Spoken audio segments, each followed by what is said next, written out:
नमस्ते ताई, तुम्ही दिलेल्या प्रचंड प्रतिसादाबद्दल खूप खूप धन्यवाद। या व्हिडिओमध्ये आपण ऑर्डर कशी करायची म्हणजेच दागिने घरपोच कसे मागवायचे याबद्दल आपण बोलणार आहे। तर ही थोडीशी व्हिडिओ मोठी असणार आहे। ज्यांना घरपोच दागिने कसं मागवायचे, ऑनलाईन डिलिव्हरी कशी करायची आहे हे माहिती असेल तर ही व्हिडिओ स्किप करू शकता, ठीक आहे। पण ज्यांना माहित नाहीये, बरेच कस्टमर आहेत की त्यांना चॅटिंग करता येत नाहीये, बऱ्याच कस्टमरला टायपिंग सुद्धा करता येत नाहीये, व्हॉइस टाकता येत नाहीये, त्यांच्यासाठी हा व्हिडिओ बनवलेला आहे। कारण का आपल्या कस्टमरचा बेस आता महाराष्ट्रभर पूर्ण वाढलेला आहे आणि बरेच महिला ज्यांना दागिने हवेत पण त्यांना सांगता येत नाहीये कशा पद्धतीने ऑर्डर करायची, त्यांच्यासाठी हे बनवले। ताई, हा व्हिडिओ तुमच्यासाठीच आहे। तर आपण सगळ्यात पहिले सुरुवात करणार आहे की तुम्ही दागिने बघता, म्हणजेच तुम्ही इंस्टाग्राम, युट्यूब वरती किंवा मोबाईलवर तुमच्या दागिना दिसतो, तर तो काय करायचं, स्क्रीनशॉट काढायचं। तर स्क्रीनशॉट कसं काढायचं ते पण सांगतो, म्हणजे एकदम बेसिक पासून मी सांगणार आहे। तर स्क्रीनशॉट साठी 3 बोटं घ्यायचे मोबाईल वरती आणि असं ओढायचं, तुमचा स्क्रीनशॉट निघतो। नाही तर तुमचं लॉकचं बटन आणि व्हॉल्यूमचं बटन जर दाबलं त्याचा स्क्रीनशॉट निघतो। ते सुद्धा नाही जमलं तर आमचा नंबर आहे,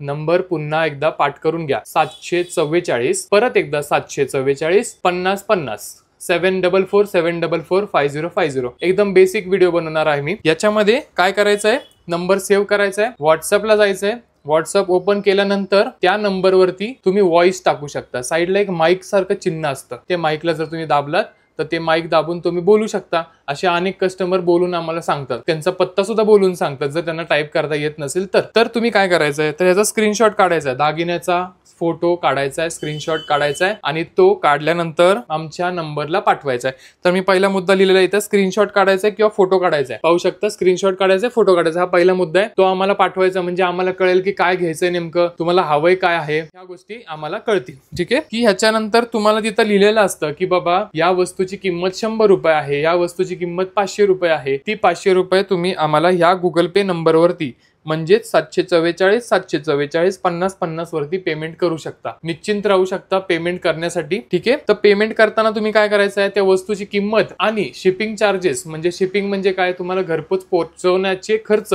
हा तुम्हाला द्यावा लागतो। तर तुम्हाला देण्यासाठी ते विचारायचं आहे तुम्हाला की तुम्ही पुण्यात राहताय किंवा सातारा, लातूर, औरंगाबाद, मग त्या डिपेंड तुमचे पैसे होतात। म्हणजे तुम्ही लांब राहताय तर थोडेसे जास्ती लागतात, 10-20 रुपये, तुम्ही जवळ राहताय तर 10-20 रुपये तुमचे कमी लागतील, एवढाच फरक असतो। तर तुम्हाला ती वस्तू घरपोच मागवण्यासाठी त्याला शिपिंग चार्जेस असं म्हणतात आणि ते घरपोच तुम्हाला मिळते। तर त्याच्यासाठी तुम्ही गुगल पे करायचं ह्या नंबरवरती, त्याच्यानंतर तुमचा ऍड्रेस पाठवायचा आहे। ऍड्रेस मध्ये मी खाली बेसिक मध्ये लिहिलेलं आहे, त्याच्यामध्ये नाव नमूद करत नाहीत, फोन नंबरच लिहित नाहीत, किंवा काही वेळेस काय होतं, फ्लॅट नंबर, बंगलो नंबर, तुमचा सर्वे नंबर, ह्या गोष्टी सुद्धा नमूद केल्या जात नाहीत। तर मग हे छोट्या छोट्या गोष्टी असतात, तुम्ही जर पूर्ण पत्ता दिला तर तुम्हाला घरपोच मिळणार ना ती वस्तू। त्यासाठी मग हे पूर्ण आम्हाला सांगायचं आहे, तुम्ही कुठल्या फ्लॅटमध्ये राहताय, कुठल्या मजल्यावर राहताय, कोणती सोसायटी आहे, तुमचा सर्वे नंबर काय आहे, तुमचा बंगलो असेल तर बंगलोचं नाव काय आहे, किंवा तुमच्या अवतीभोवती कोणतं हॉस्पिटल आहे, शाळा आहे, घर आहे, की जे नामचीन आहे, त्याला लँडमार्क म्हणतात। ते लँडमार्क तुम्ही आम्हाला सांगायचं आहे की मी अमुक अमुक हॉस्पिटलच्या बाजूला राहते, मग ते आम्हाला सांगायचंय। जर तुम्हाला टाईप करता नाही आलं, तुम्ही व्हॉइसने तर सांगूच शकता, पण टाईप करून आम्हाला हे सांगायच्यात गोष्टी। त्याच्यानंतर आहे तुमचं सिटी, शहर कोणतं आहे, काही कस्टमर वरचं लिहितात, शहरच लिहित नाहीत, त्यामुळे शहर सांगायचंय, तुम्ही औरंगाबाद मध्ये राहताय, तुम्ही संभाजीनगर मध्ये राहताय, तुम्ही जे काही असेल तुमचं शहर, पुण्यात असेल किंवा तुम्ही मुंबईमध्ये असेल तर मुंबईमध्ये, ठाण्यात राहताय, तर मग असं सांगायचंय की बाबा ठाणे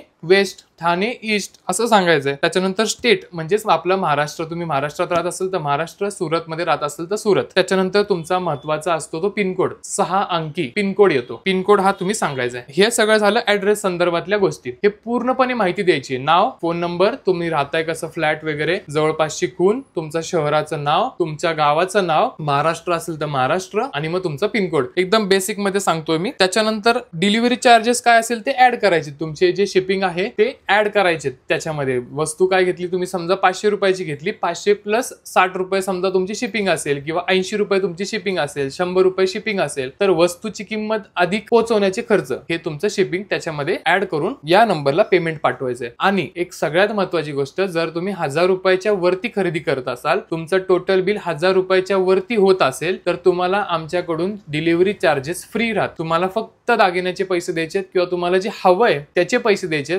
घरपोच पाठवायचे खर्च आम्ही तुमच्यासाठी फ्री मध्ये देणार आहोत. तर हे झालं डिलिव्हरीचं. त्याच्यानंतर सगळ्यात महत्त्वाचं असतं की दादा हे पार्सल किती दिवसात पोहोचेल. तर मग डिपेंड असतं तुम्ही राहताय कुठे. जर पुण्यातल्या पुण्यात असाल तर 1-2 दिवसामध्ये पार्सल मिळतं, जास्तीत जास्त 3 दिवस. पुण्याच्या बाहेर राहत असाल तर 2 ते 3 दिवस, 4 दिवस सुद्धा लागू शकतील. आणि तुम्ही बाहेर शहरात राहत असाल जे की पुण्यापासून बरंच लांब आहे तर साधारणतः 3-4 दिवसामध्ये तुम्हाला पार्सल तुमच्यापर्यंत पोहोचतं. आणि जर महाराष्ट्राच्या बाहेर राहत असाल तर तुम्हाला 4 दिवस किंवा आठवड्याच्या आतमध्येच पार्सल मिळण्याचे चान्सेस आहेत. 3 दिवसापासून ते आठवड्यापर्यंत. काहींना 3 दिवसातच मिळतं, काहींना 4 दिवस पण लागू शकतात बाहेर, महाराष्ट्राच्या बाहेर असाल तर. हे झालं शिपिंगचं, कसं पोहोचतं कसं काय. तर त्याच्यासाठी आपण पॅकिंग एकदम डिस्क्रीट करतो. डिस्क्रीट म्हणजे त्या पॅकिंग आतमधून कसं आहे हे सुद्धा कळत नाही. त्यासाठी अशा पिशव्या असतात, त्या पिशव्यांच्या आतमध्ये ती वस्तू पॅक केली जाते. वस्तू आतमध्ये काय आहे ते सुद्धा कळत नाही आणि डायरेक्टली तुमच्या घरपोच ते मिळतं. तुम्हाला डिलिव्हरी वाला माणूस जो आहे तो येऊन फोन करतो आणि हे पार्सल देऊन जातो. ही पिशवी आहे त्याची, त्याच्यात आम्ही दागिने टाकून तुम्हाला पोहोचवतो. ठीक आहे. तर ह्याच्या संदर्भातला काय अजून प्रश्न असतील तर तुम्ही आम्हाला विचारा. ऑर्डर कशी करायची एकदम बेसिक मध्ये सांगितलेलं आहे आणि डिलिव्हरी चार्जेसचं पण समजून सांगितलेलं आहे, ऍड्रेस समजून सांगितलेला आहे. काही राहिलं असेल तर तुम्ही सांगा. आणि तुम्ही दिलेल्या प्रचंड प्रतिसादाबद्दल खूप खूप धन्यवाद. Thank you so much. असंच आम्हाला प्रेम सपोर्ट करत राहा. लाईक, कमेंट, शेअर करा आणि लवकरात लवकर तुमचे हे जे पार्सल आहेत ते तुमच्यापर्यंत पोहोचणार आहे. आणि एक गोष्ट महत्त्वाची सांगायची राहिली, पार्सल